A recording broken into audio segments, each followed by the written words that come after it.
Silakan.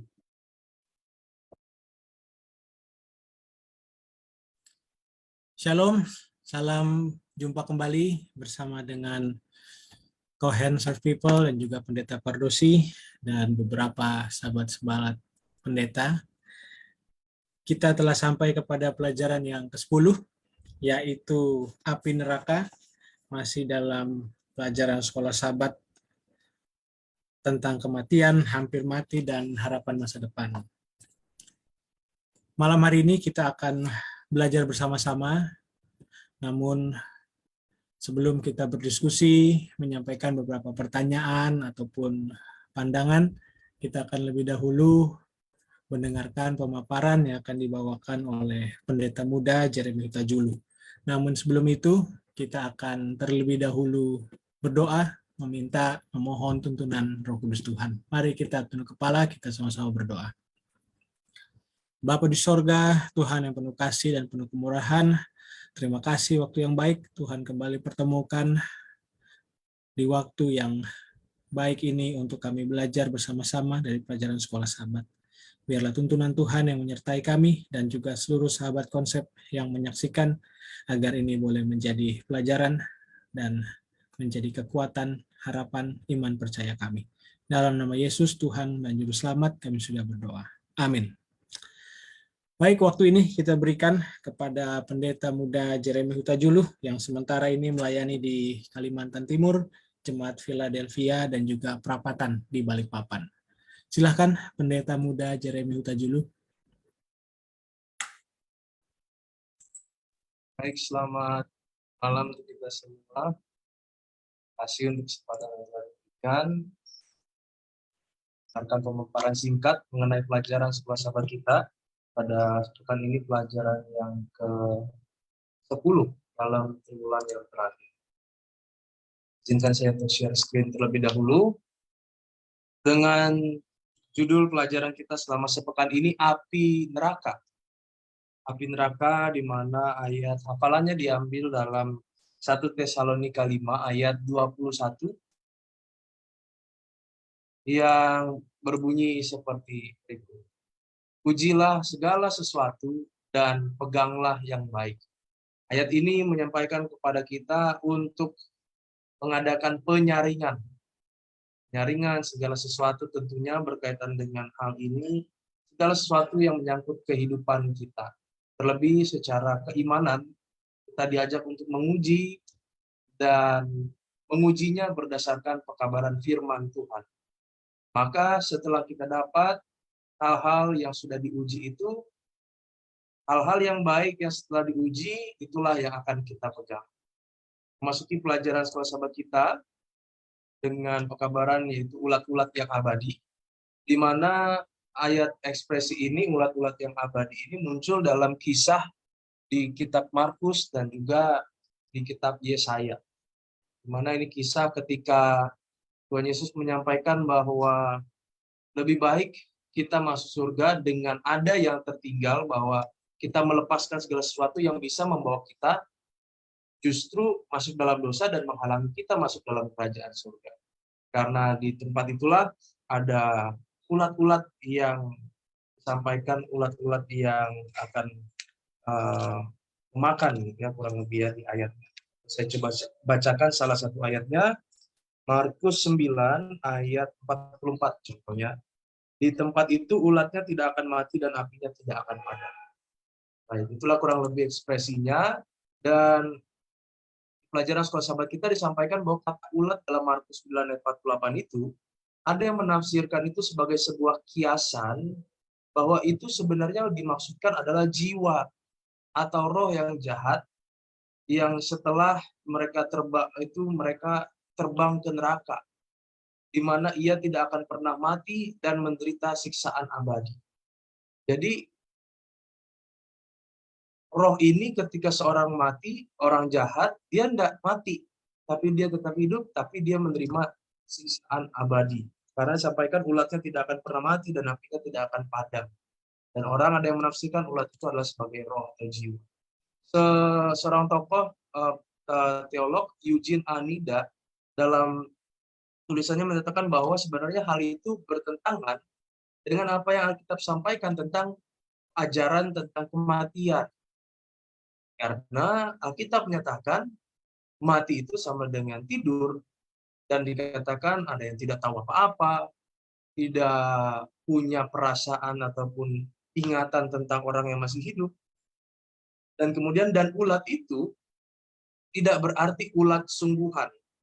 Berarti disampaikan ini adalah sebuah kiasan, sebuah simbol yang sesuatu ada yang mau dinyatakan. Itu adalah sebuah kiasan yang menggambarkan ulat yang tidak meninggalkan tugasnya dalam mengurai tubuh manusia yang sudah mati. Jadi ulat itu tetap akan berada di tubuh manusia itu sampai unsur-unsur tubuh manusia itu sudah habis dia urai. Dalam hal ini, ayat ini sebenarnya tidak menyatakan tentang ada soal jiwa yang dinyatakan itu keluar dari kehancuran tubuh dan dia terbang ke neraka. Sehingga seperti setelah kematian tubuh, seperti masih ada kehidupan lagi. Padahal ayat ini tidak menyatakan hal yang demikian. Ayat ini hanya menyatakan bahwa tubuh itu kalau sudah mati, ulat itu akan terus mengurai sampai habis tubuhnya. Kemudian pelajaran berikutnya adalah api neraka. Api neraka di mana di sini dituliskan ajaran dari pelajaran kita, ada sebuah ajaran yang berkembang pada tahun 1800-an mengenai siksaan abadi bagi orang berdosa di neraka. Dalam Maleakhi 4 ayat 1 menjelaskan tentang hari Tuhan, dan Yudas 1 ayat yang ke-7 itu menyatakan konsep mengenai siksaan api kekal, di mana kita berpikir bahwa kalau di neraka itu api itu nyala terus, tidak pernah habis, tidak pernah padam. Makanya di tahun 1800-an itu ada ajaran tentang siksaan abadi. Lalu kita akan lihat apa yang sebenarnya ayat itu sampaikan. Kata kekal di sini memiliki arti yang berbeda. Itu tergantung konteksnya langsung, di mana kata itu dilekatkan ke siapa. Contohnya, ketika kekal itu disandingkan kepada Allah, maka kata kekal itu menyatakan tentang keabadiannya Tuhan. Contoh berikutnya, ketika kata kekal itu disandingkan ke manusia, maka kata itu akan dibatasi oleh masa hidupnya manusia. Kemudian, ketika kata kekal ini atau disandingkan ke api, maka ini mau menyampaikan bahwa api itu tidak akan padam sampai benar-benar menghabiskan apa yang sedang dibakar. Kalau yang sedang dibakar sudah habis, barulah api itu padam. Maka itu berkaitan juga dengan di Yudas 1 ayat 7 tadi tentang Sodom dan Gomora. Di ayat itu dikatakan Sodom dan Gomora itu menerima siksaan kekal, siksaan api kekal. Tapi ternyata sampai sekarang kita tidak melihat bahwa di daerah Timur Tengah sana, di situs dekat Sodom dan Gomora, kita tidak lihat masih ada api yang menyala. Itu menyampaikan bahwa konsep api yang kekal ini sesuai dengan apa yang kita lihat pada pemaparan pada malam hari ini. Jadi tidak alkitabiah untuk berbicara tentang neraka yang sudah ada, sekarang berarti ada, dan terus menyala-nyala. Maka itu tidak alkitabiah. Kemudian kita masuk kepada pelajaran orang-orang kudus di api penyucian. Ajaran mengenai api penyucian yang mengajarkan bahwa semua orang yang mati dalam kasih karunia dan persahabatan dengan Allah, tetapi masih disucikan secara tidak sempurna, telah diyakinkan akan keselamatan kekal mereka. Tapi setelah kematian, mereka menjalani pemurnian untuk mencapai kekudusan yang diperlukan untuk memasuki sukacita surga. Ini ditulis dalam Catechism of the Catholic Church. Ajaran ini, kalau kita mau bandingkan dengan Alkitab, Pengkhotbah 9 ayat 10, Yeskiel 18 ayat 20-22, dan Ibrani 9 ayat 27, kita akan dapati beberapa hal seperti berikut ini. Kita lihat bahwa dogma api penyucian itu tidak didukung oleh Alkitab. Oleh karena beberapa alasan berikut. Yang pertama, orang mati tetap tinggal beristirahat tanpa kesadaran di dalam kubur mereka. berdasarkan ayat-ayat yang tadi. Yang kedua, bahwa kebenaran dari satu manusia yang berdosa, seorang manusia yang berdosa, tidak dapat dialihkan kepada manusia yang sudah berdosa lain. Kalau saya berbuat benar, itu tidak bisa dijadikan kebenarannya buat orang lain. Maka orang lainlah yang dianggap benar. Hal ini berkaitan dengan semakin banyak doa atau perbuatan baik yang dibuat atas nama orang yang sedang diapi penyucian, maka orang yang diapi penyucian itu cepat keluar juga dari api penyucian itu dan cepat masuk surga. Maka hal itu berdasarkan ayat tadi tidak sesuai dengan Alkitab. Yang ketiga, bahwa satu-satunya perantara kita adalah Yesus Kristus, bukan dari orang lain. Bahwa kematian diikuti oleh penghakiman terakhir. Ketika seorang meninggal, itu adalah ibarat pintu kasihan tertutup baginya, tanpa ada kesempatan kedua untuk bertobat setelah kematian. Kalau kita melihat dogma yang tadi, maka kita akan melihat karakter Tuhan itu seperti disalahartikan. Tentunya gantinya tidur kalau seorang sudah meninggal untuk menantikan kedatangan Kristus, manusia malah berada di api penyucian. Seperti kurang tersiksa kehidupannya supaya bisa mencapai kesucian itu. Jadi karakter Tuhan disalahartikan dalam hal ini. Berikutnya, sebuah surga dengan jiwa tanpa tubuh. Ajaran tentang jiwa orang benar yang telah meninggal, bahwa dia sudah menikmati surga di hadirat Tuhan. Kalau dia sudah meninggal, dia langsung ke surga. Ada ajaran seperti itu. Kemudian timbullah pertanyaan. Untuk itu, lalu kenapa ada kebangkitan dan penghakiman jika jiwa orang benar itu sudah langsung menikmati Firdaus? Untuk apalagi bahkan kedatangan Yesus Kristus? Orang mati, bahkan orang benar yang mati, bukanlah jiwa tanpa tubuh yang melayang di sekitar surga. Kuburan adalah tempat peristirahatan bagi orang mati, yang secara tidak sadar dia sedang menunggu kebangkitan terakhir. Lalu pada waktu mereka dibangkitkan, kesadaran mereka akan dipulihkan. Dengan dogma ajaran yang seperti hal yang tadi di awal, doktrin utama perjanjian baru tentang kedatangan Yesus kedua kali menjadi tidak penting. Karena upah kehidupan kekal telah mereka terima, sudah meninggal karena dia orang benar langsung masuk surga. Maka hal itu tidak alkitabiah. Kemudian pandangan alkitabiah. Dosa masuk ke dalam dunia melalui satu orang, melalui Adam. Demikian juga melalui satu orang, Yesus Kristus, anugerah hidup kekal itu tersedia bagi semua orang. Allah memberi kepada kita hidup kekal. Dan hidup itu ada di dalam anaknya. Barang siapa memiliki anak, ia memiliki hidup. Barang siapa tidak memiliki anak, ia tidak memiliki hidup. Ini tertulis dalam kitab 1 Yohanes 5, ayat 11 dan 12. Di sini kita melihat bahwa hidup kekal adalah karunia melalui Kristus. Yang dijamin pada saat ini, tapi baru dieksekusi, baru dinikmati sepenuhnya nanti setelah kebangkitan terakhir orang-orang benar. Kapankah itu? Pada saat kedatangan Yesus Kristus yang kedua kali. Itu berarti teori keabadian jiwa setelah ada kematian tidaklah alkitabiah, meskipun ajaran itu populer. Maka dari pelajaran kita, sekolah sahabat kita, ada beberapa kesimpulan yang kami boleh ambil bahwa tidak ada referensi apapun soal jiwa yang dinyatakan keluar dari kehancuran tubuh dan terbang ke neraka. Artinya kalau sudah meninggal, istirahat tidak berarti dia masih hidup, kemudian dia terbang ke neraka kalau dia orang jahat.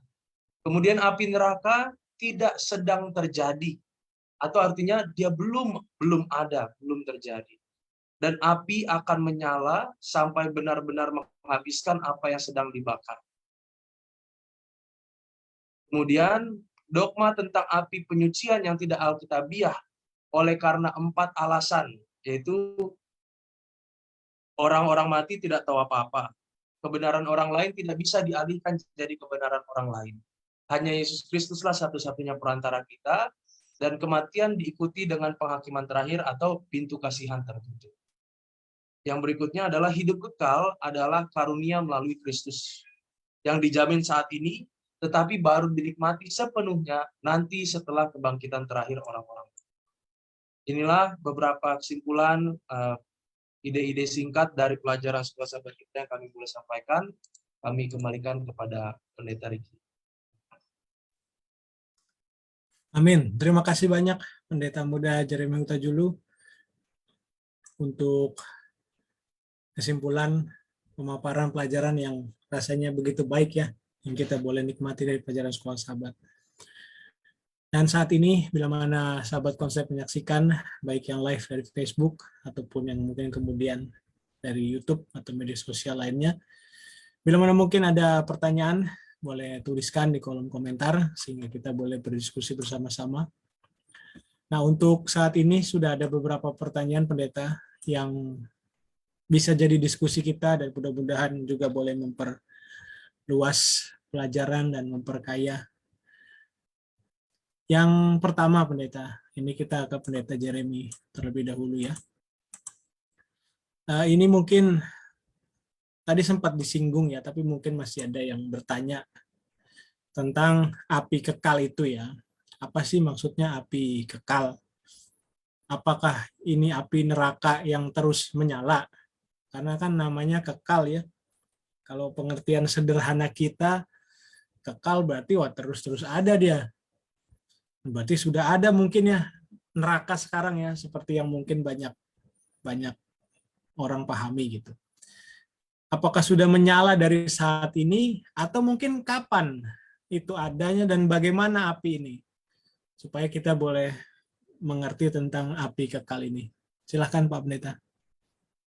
Baik, terima kasih Pak Pendeta untuk pertanyaan yang sudah disampaikan. Api kekal ini tadi adalah mengenai kata kekalnya sebenarnya yang menjadi berat buat kita ya, karena berat dalam arti ya kita pikir kekal itu abadi, tidak akan habis, selalu ada. Dan tadi melihat bahwa penggunaan kata kekal itu bergantung kepada kata apa kata itu disandingkan. Contoh tadi ada kata kalau kekal disandingkan ke Allah, maka itu tentang keabadiannya Tuhan. Kalau kekal disandingkan ke manusia, maka kekal itu ya sampai batasnya manusia itu kapan? Yaitu pada saat manusia itu mati. Kemudian kalau api, bagaimana kalau api kekal? Maka disampaikan api itu akan tetap nyala kalau ada yang mau dibakar. Tapi kalau yang dibakar sudah habis, maka sampai situlah batas kekalnya. Dan hal itu kita bisa perjelas juga tadi lihat dari Yudas 1 ayat 7. Sama seperti Sodom dan Gomora dan kota-kota sekitarnya, yang dengan cara yang sama melakukan percabulan dan mengejar kepuasan-kepuasan yang wajar, yang tak wajar, telah menanggung siksaan api kekal sebagai peringatan kepada semua orang. Jadi Sodom dan Gomora itu merasakan juga api kekal. Tapi apakah masalah waktunya, apakah api itu tetap berjalan sampai sekarang? Kita tidak melihat bahwa di Sodom dan Gomora ada dalam satu area yang besar, area skala kota gitu, masih nyala api dari zaman dulu sampai zaman sekarang. Artinya konsep itu kalau bahan yang mau dibakar sudah habis, apinya pun akan habis. Dan api kekal itu dan kapan atau bagaimana api itu? Apakah itu udah bisa menjawab Pak Pendeta kira-kira? Atau ini mau masuk kepada api neraka juga? Boleh sekalian Pendeta. Oke, baik Pak Pendeta. Nanti boleh sambil dibantu ditambahkan. Di mana neraka itu tadi menurut pelajaran kita berarti belum ada ya. Belum ada berdasarkan pelajaran-pelajaran Alkitab atau tentang nubuatan peristiwa akhir zaman, bahwa ketika Yesus Kristus datang menjemput umat-umat tebusan, kemudian tinggal di surga selama 1000 tahun atau yang dikenal dengan masa milenium, ketika mereka Yesus bersama orang-orang yang tebusan itu akan selesai masa 1000 tahun, mereka turun. Sesudah selesai mereka turun ke bumi, Itulah yang di Alkitab dikatakan, aku melihat kota kudus, kota Yerusalem baru yang turun, di mana Tuhan Yesus bersama dengan umat tebusan turun dari surga ke bumi. Dan malaikat jahat, Lucifer, orang-orang jahat yang tinggal di bumi, pada saat itu mereka akan menyerang kota yang baru datang itu, dan disitulah Tuhan dengan kuasanya menurunkan api kekal itu, api neraka itu. Dan disitulah dalam kitab Wahyu pasal 20, disitulah disebut dengan lautan api atau api neraka itu. Dan baru saat itulah nanti neraka akan ada. Dan apakah apinya akan terus menyala sampai zaman-zaman kekekalan berikutnya? Maka konsepnya akan sama juga. Kalau bahan yang mau dibakar sudah habis, api itu pun habis. Mungkin begitu Pak Pendeta. Terima kasih. Amin. Terima kasih Pendeta.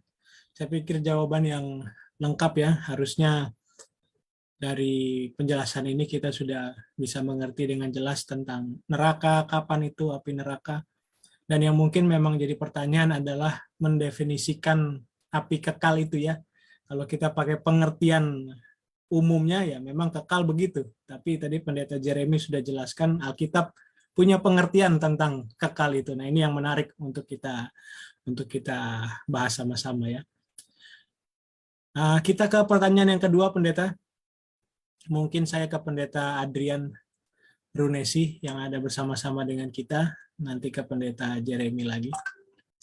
Ini tentang sehubungan juga dengan yang tadi, rasanya dari beberapa pelajaran minggu ini, kenapa bagi orang Kristen ya, yang notabene-nya pembaca Alkitab yang sama apalagi gitu ya, kenapa rasanya jadi penting untuk mengetahui keadaan orang mati sesuai dengan ajaran Alkitab ya.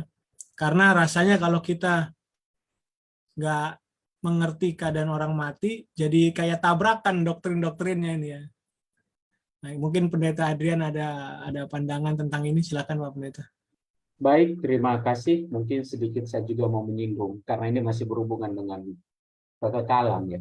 Jadi, kenapa kita perlu tahu tentang ajaran kematian, ya, khususnya keadaan orang mati. Ingat bahwa dunia selalu mengajarkan yang namanya spiritisme, mengajarkan apalagi kepercayaan ya, budaya-budaya selalu mengajarkan kalau orang sudah mati nanti bisa gentayangan dan lain-lain.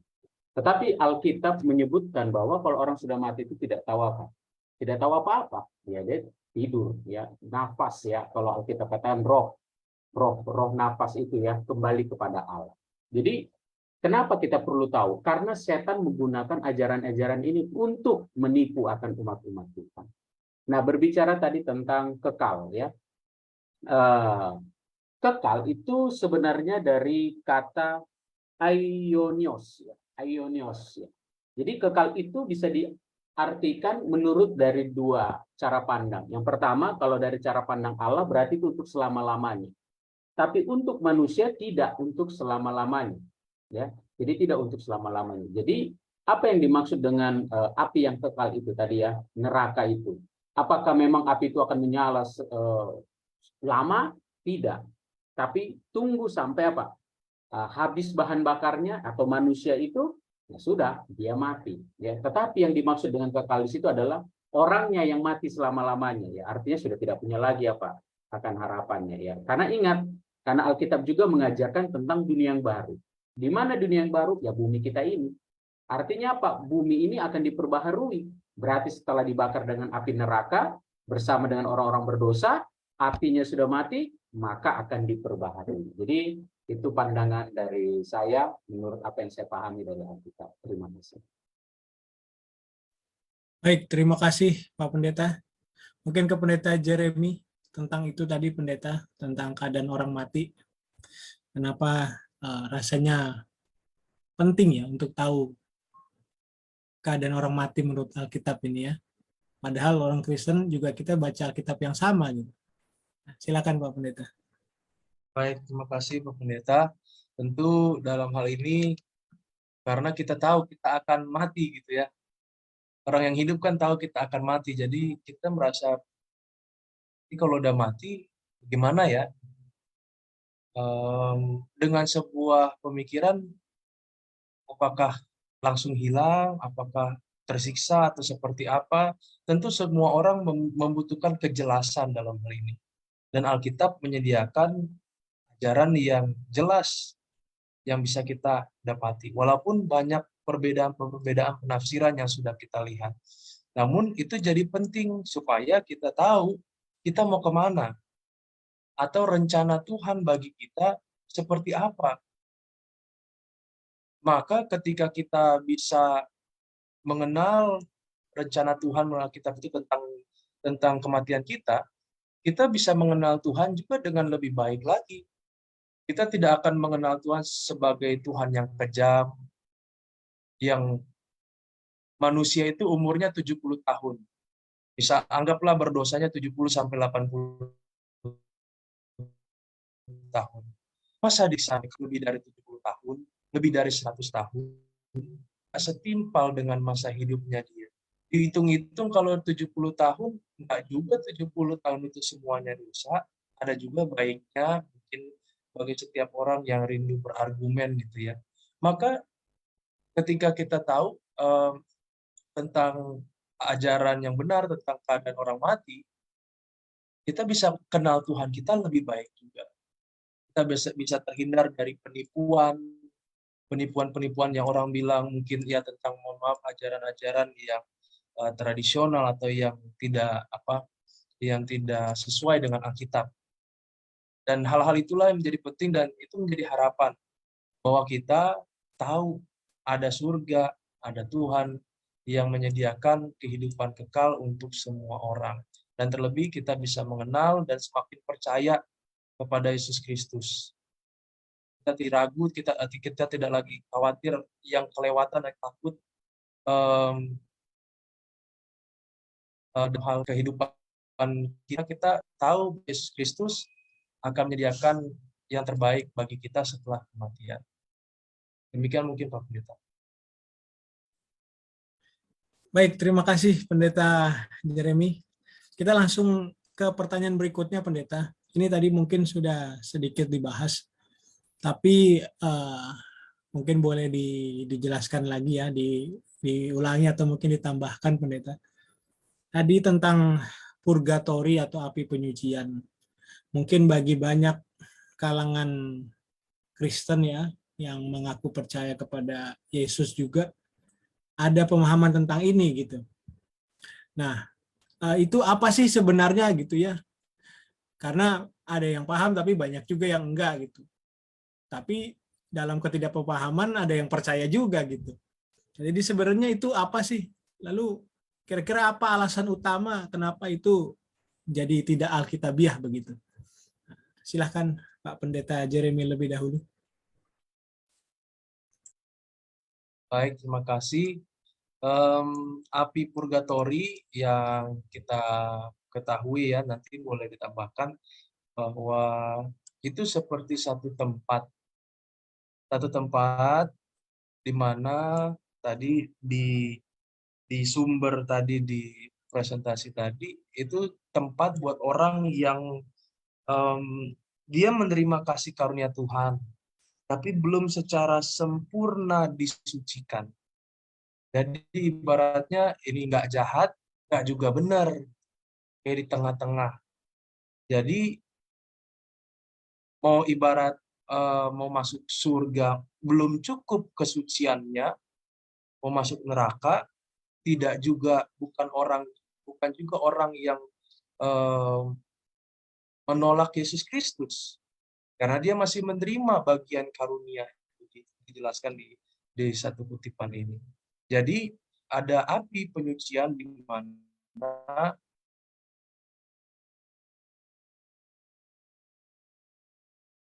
dia akan menerima siksaan di api penyucian.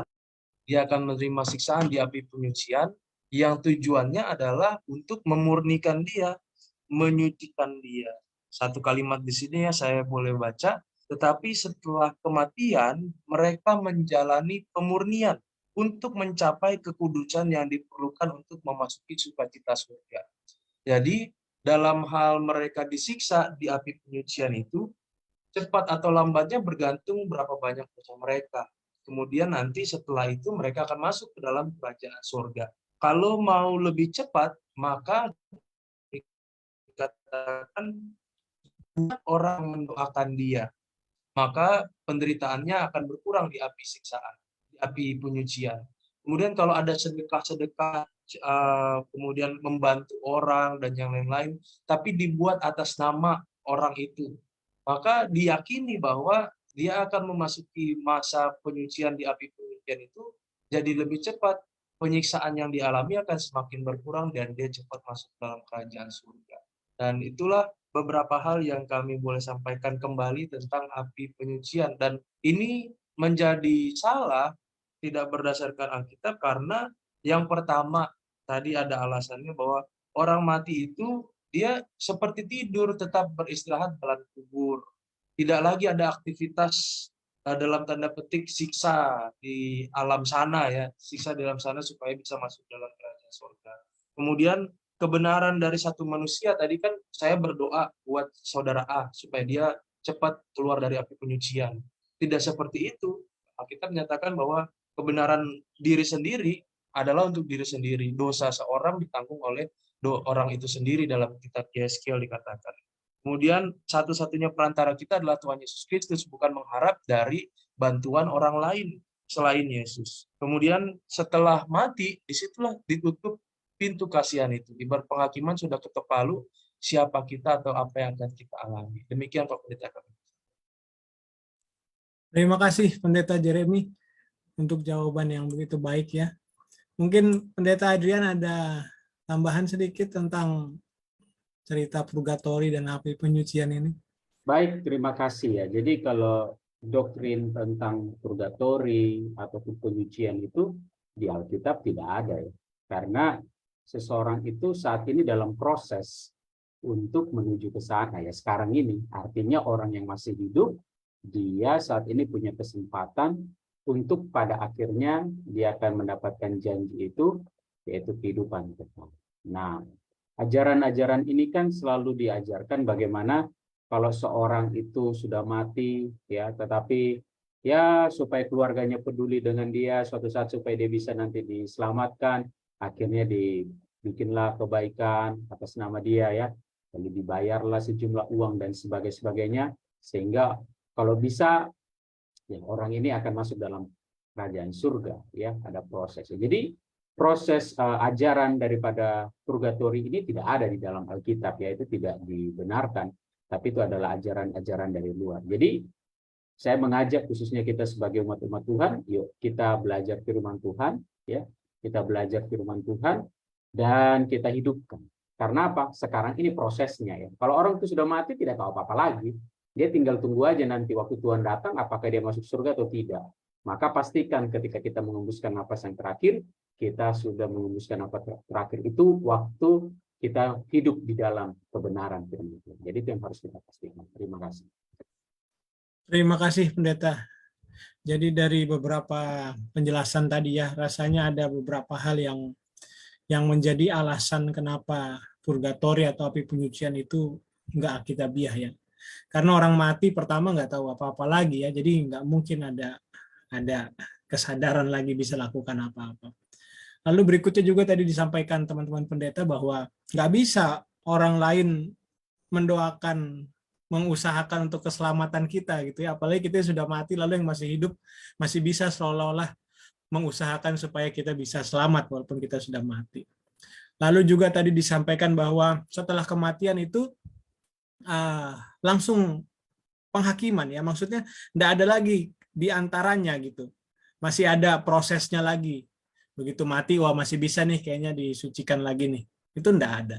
Lalu mungkin satu tambahan lagi bahwa kalaupun ada perantara kita hanya satu, yaitu Yesus Kristus, bukan teman-teman kita ataupun saudara-saudara kita yang masih hidup ya. Jadi terima kasih teman-teman pendeta. Ini ada satu pertanyaan lagi, ini sejauh ini mungkin ini pertanyaan yang terakhir ya. Saya ke Pendeta Jeremy Huta-Julu terlebih dahulu.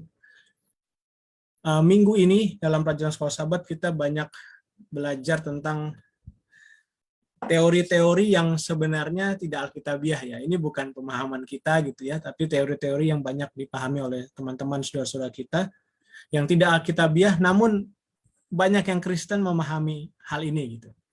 Nah, sekarang mungkin pertanyaannya begini ya, bagaimana kita bisa ya membuat atau bahkan mungkin menerangkan ini dengan ya cara seperti apa supaya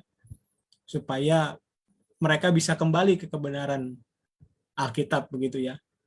Karena pasti di antara kita pernah datang ke acara duka yang orang Kristen lain gitu ya, kita akan dengar kalimat itu ya, bahwa mereka sudah di surga melihat kita kayak gitu.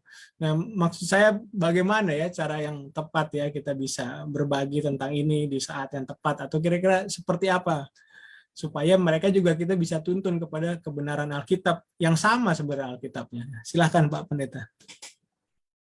Ya, terima kasih Pendeta. Kalau berarti berbicara tentang bagaimana kita bisa menangkapnya tentang cara ya. Tentang caranya tentu banyak, tergantung kita masing-masing. Nanti Abang-abang pendeta boleh sampaikan juga. Tadi saya tertarik kepada yang sampaikan kalau ada kedukaan, mungkin itu tercermin dari kata-kata harapan yang mereka sampaikan. Ya. Dan kita bisa menyampaikan kata-kata yang mungkin tantangannya adalah kita kadang perlu hati-hati gitu ya. Jangan sampai menimbulkan pemikiran doktrin-doktrin yang tidak tepat juga. Jadi dari kita juga bisa mulai dengan kalimat-kalimat yang lebih ya. Contohnya nanti yang cerah sampai di hari kita nanti dan yang lain-lain. Itu salah satu cara yang mungkin bisa disampaikan. Cara berikutnya tentu dengan cara dekat secara pribadi kepada orang itu, lalu kita bisa sampaikan tentang apa yang kita percaya. Mungkin kita bisa tanya dengan, kalau menurut kamu orang mati itu bagaimana sih? Kita bisa membuka dengan kalimat-kalimat pertanyaan dengan tujuan membuka rasa penasaran atau membuka kita bagaimana pengetahuan mereka tentang hal itu. Nanti kita bisa mulai sharing dengan maksud ya berbagi, bukan menggurui. Mungkin 2 cara itu Pak Pendeta yang saya boleh sampaikan. Silakan ada tambahan. Ya, terima kasih Pak Pendeta. Nah, mungkin Pendeta Adrian ada mungkin berbagi pengalaman ya, atau seperti apa kira-kira hadapi situasi ini gitu. Jangan-jangan mereka sudah berharap di sorga lalu kita bilang belum, kan jadi melukai mungkin ya, tapi padahal itu yang benar kan. Nah, kira-kira gimana kita bisa pendekatannya gitu ya. Baik, Silakan terima Pak Pendeta. Karena yang tadi disampaikan oleh Pendeta Jeremy itu sudah benar ya, sudah pas. Cuma saya menambahkan poin yang lain. Mungkin salah satunya adalah mulai dari kita, jangan lagi kita nonton film setan. Kita nonton di bioskop film setan saja. Itu kan tentang kematian ya, atau tentang orang yang tiba-tiba bereinkarnasi jadi ini itu. Itulah salah satu dulu caranya, dimulai dari kita tidak lagi melakukan hal seperti itu. Lalu selanjutnya, saya ingat kalau di dalam kedukaan, bahkan memang dianjurkan ya, ada satu pedoman itu mengatakan bahwa sebenarnya di situ tidak lagi waktunya kita untuk mengajarkan doktrin sebenarnya ya, apalagi mungkin di pemakaman. Tapi waktu di penghiburan mungkin kita bisa berikan pekabaran-pekabaran firman Tuhan itu. Kalau di pemakaman sebaiknya yang singkat, memberikan kekuatan. Tapi kalau dalam penghiburan, bolehlah kita mungkin menyinggung hal itu. Itu prakteknya kita sebagai orang yang mengerti dan menyampaikan. Ya. Tapi kan mempengaruhi orang-orang yang lain ini kadang-kadang memang agak susah ya. Bahkan kita sendiri pun sebagai umat Tuhan, khususnya di gereja Advent sendiri pun, seringkali masih salah-salah tentang doktrin. Contoh, orang sudah mati ya, kita turut berduka karena dia sudah pulang ke pangkuan Bapa, ya kan, dia sudah ke rumah Tuhan ya, sudah ke surga. Yaitu maka bisa diperbaiki saat kapan, yaitu mungkin pada saat pelajaran-pelajaran sekolah sahabat atau mungkin khotbah kita ingat. Walaupun mungkin tujuan mereka baik ya, tapi kadang-kadang hal-hal seperti itu karena sudah terbiasa di luar, sehingga akhirnya apa? mulai terpengaruh dan yang lain. Jadi memang susah-susah gampang untuk kita mengajarkan, meyakinkan orang untuk ajaran kematian ini. Khususnya tentang doktrin kematian ini. Memang sangat-sangat susah. Bahkan juga tentang api neraka. Karena di luar juga banyak sekali orang-orang yang bersaksi, ya, mengajarkan, oh saya sudah pernah ke api neraka, melihat di sana ada siksaan dan yang lain-lain. Saya kadang-kadang pikir kenapa ya, kok nggak minta itu mimpi, maksudnya ya ke surga gitu ya, kok maunya ke api neraka, itu aja dulu logikanya. Sedangkan Alkitab mengajarkan kita harus mau ke surga. Masa kok kita mau saksikan tentang api neraka? Pelajaran sekolah sahabat kita minggu lalu sudah mengajarkan tentang di dalam cerita, di dalam Alkitab itu ada disinggung tentang waktu orang kaya dengan siapa? Ya si Lazarus yang miskin itu dengan orang kaya itu kan. Bayangkan loh, di surga ya si miskin itu, Lazarus si miskin itu di surga, lalu si kaya itu yang ada di neraka ngobrol. Kan ini jadi tidak logis kan kalau kita telan itu secara bulat-bulat ya. Tapi itulah cerita yang memang ada pada saat itu ya bagi orang budaya timur. Tetapi itu hanya gambaran kias. Nah, maka kita pun belajar Alkitab itu harus apa? Benar-benar mendalami, jangan dikutip sepotong-sepotong. Jadi nanti yang kayak gitu-gitu kadang-kadang akhirnya orang selalu beralasan bahwa kalau orang sudah mati ke pangkuan Bapak Abraham. Padahal tidak. Ya. Tidak seperti itu ya. Bahkan orang yang sudah di neraka dan di surga pun tidak akan lagi ada ngobrol-ngobrol. Tidak ada lagi. Tidak ada lagi ya. Tetapi memang untuk meyakinkan orang-orang untuk belajar firman ini tidak gampang. Tetapi itulah peran kita, khususnya hamba-hamba Tuhan atau umat-umat Tuhan, mengajarkan itu berulang-ulang kali di gereja. Makanya pelajaran sekolah sahabat kita selalu diulang. Ya kan, pelajaran kematian ini kan diulang-ulang terus ini kan, api neraka ini kan diulang-ulang supaya kita boleh diyakinkan kembali. Jadi mari kita dari diri kita biasakan untuk tidak mengucapkan kata-kata yang kurang tepat. Contoh pulang ke rumah Bapak, ya kan? Contoh mungkin ya dia sudah beristirahat dan saat ini sudah ada di surga. Tidak. Terus mari kita mendoakan supaya pahalanya di surga dan dia nanti akan ke surga. Itu contoh-contoh yang sudah paham untuk kita hindari kata-kata seperti itu. Terima kasih. Amin. Terima kasih banyak Pendeta untuk jawabannya dan untuk pengalamannya ya. Mudah-mudahan kita jadi tahu nih gimana bersikap yang tepat ya, kapan waktunya. Jangan mungkin kita pikir benar, lalu di kedukaan kita hantam juga doktrin tentang itu kan nggak baik juga gitu ya, walaupun memang kita benar. Ya. Terima kasih Pendeta sudah sharing pengalaman. Ini bagian yang terakhir sebelum kita akan menutup nanti. Kita berikan kembali kepada Pendeta Jeremy Hutajulu untuk ada closing statement dari pelajaran sepanjang minggu ini. Silakan Pak Pendeta. Baik, terima kasih. Dari pelajaran sepekan ini, ujilah segala sesuatu dan peganglah yang baik. Dalam kehidupan kita, Tuhan awalnya menciptakan segala sesuatu sempurna, namun akibat dosa ada hal-hal yang karena keterbatasan kita manusia, sehingga boleh saja tipuan-tipuan itu masuk dalam kehidupan kita. Maka semakin kita menguji akan kebenaran-kebenaran ini, kita akan melihat kasih Tuhan itu ternyata semakin besar. Bukan hanya untuk kita saja, tapi untuk semua manusia. Bentuk kasih Tuhan yang kadang bisa diputarbalikkan. Karakter kasih Tuhan itu yang sudah nyata, jadi kelihatan terbalik dari apa yang seharusnya kita ketahui. Di dalam hal ini, mengenai api neraka, mengenai kematian, kehidupan, semuanya akan kembali menuju kepada Tuhan, Sang Pemberi kehidupan, Sang Penyelamat, Sang Penopang kehidupan kita, bahwa Tuhan itu penuh kasih, Tuhan itu mengasihi kita semua kita adalah berharga di mata Tuhan. Demikian yang kami boleh sampaikan. Terima kasih. Amin. Terima kasih banyak Pendeta Jeremy. Dan terima kasih juga kepada sahabat konsep yang telah menyaksikan, belajar bersama, dan berdiskusi. Mudah-mudahan ini boleh jadi